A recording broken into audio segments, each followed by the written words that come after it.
rAVe Radio. With rants and raves, you'll be okay. And today is your lucky day. It is rants and raves with Gary K. Good afternoon, everybody. This is Gary K, and I'm excited to be joined with Christopher Jaynes, the Chief Technology Officer, founder of Mersive. Chris, how you doing? I'm doing great, Gary. Thanks for having me. We just spent an hour together, and you'll find out why. You're going to have a big launch in the first quarter of next year. And we were talking about trends and things that have happened over the last year, but more importantly, future trends and way that integrators can capitalize on the opportunities that have been brought to us all of a sudden by having teams of people working from home as well as inside of an office simultaneously, synchronously and asynchronously.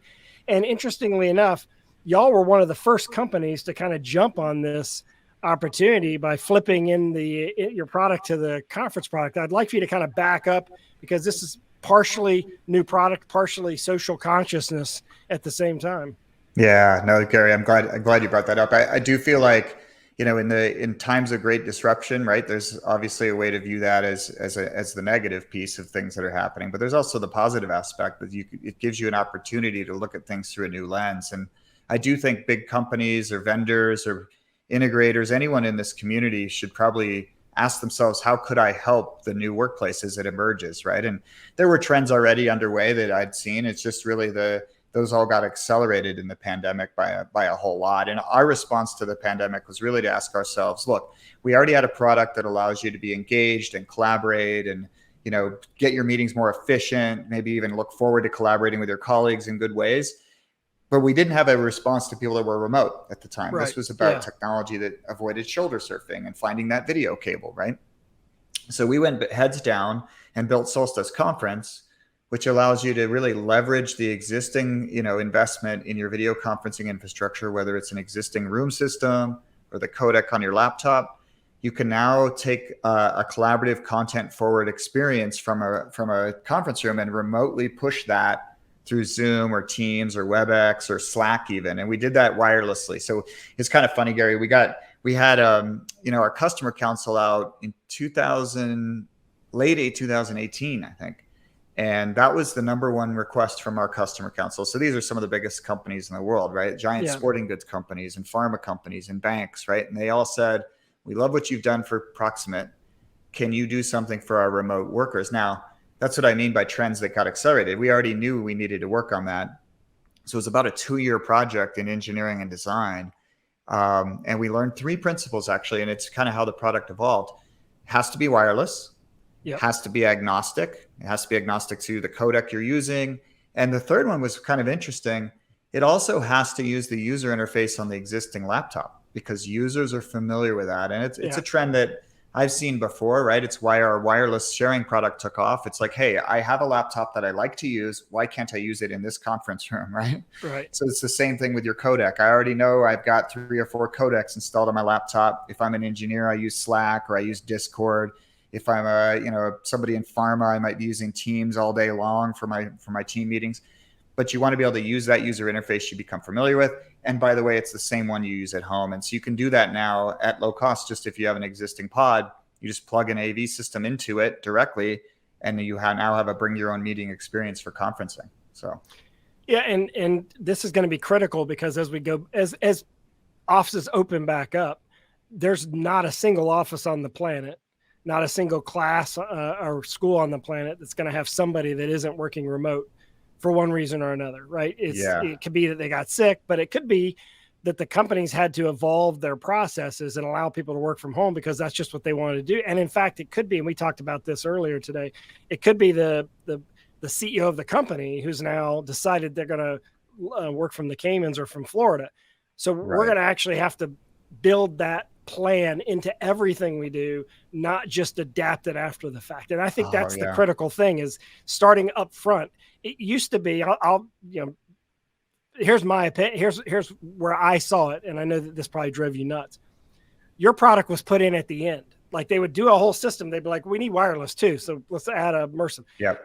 Now they need to start with the wireless. They need to start with the remote conferencing capability and then build around that, because that's going to be norm. It's interesting. You're in the right place at the right time. Thanks, Gary. Yeah, that's an awesome point. It's really, it's a trend I've seen already where you've got, group study rooms in education that used to have no camera are now all video enabled rooms, or, small huddle spaces used to be viewed as just local huddle, and now they are small phone booths, for the remote participants, because you're going to have so much pressure to involve those remote participants. And so that was, I guess, probably the fourth unspoken rule when we met with those customers was it also has to be low cost and not require new hardware from you guys. So, that was that's the way we built it. I have another question for you. So, because I see a big trend in using digital signage as a platform to send content, not just in the rooms, but to employees. So basically you come in, you go to your you go to your home office, and on the screen there is communications content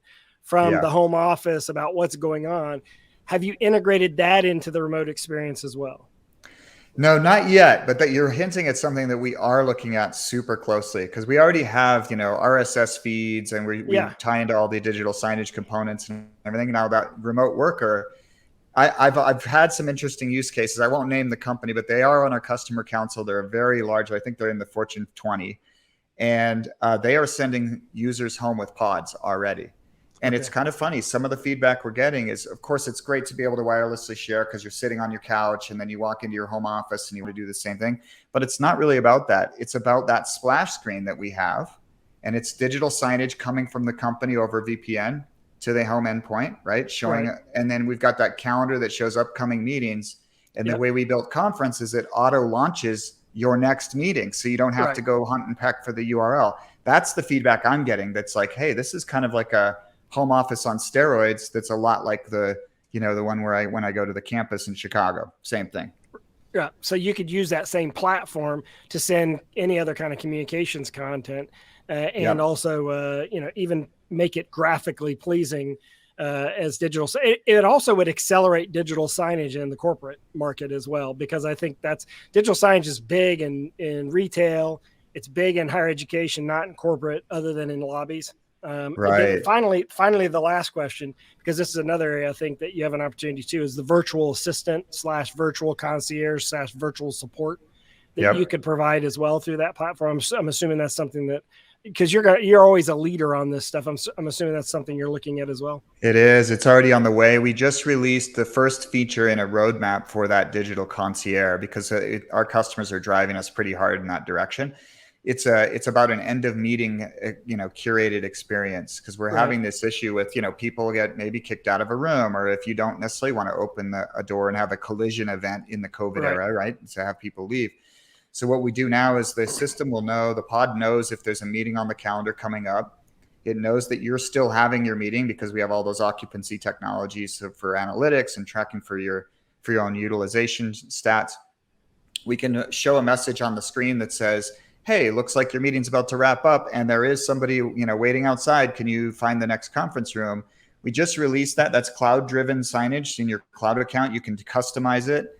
And what's coming next in the next release will be a suggestion for the next meeting spaces that will be best for you and your team, because we'll know how many users are there, which ones are open. We have locations, so we know what is close by. So, hey, what's close by that's open for 30 minutes? Conference room 10 is a great option for you guys. This is a video enabled call, and it's also video enabled. Why don't you use that space? And by the way, we can auto book it on your way there, so you don't have to stress out about trying to rebook the room. It just auto books it when you say, yes, take me there, move all my content there, move my call there, by the way, because it's wireless. So you can just do that as well. So that's coming. Those are two kind of sneak peeks at future features. And obviously, if you want to get more information, go to mersive.com.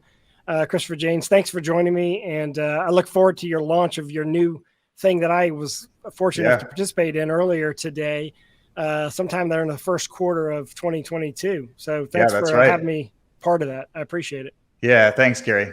All right. You have a great rest of your week. And thanks for joining us, everyone. You can, of course, listen or watch all of our podcasts at ravepubs.com. Everyone have a great day. rAVe Radio. With rants and raves, you'll be okay. And today is your lucky day. It is rants and raves. free.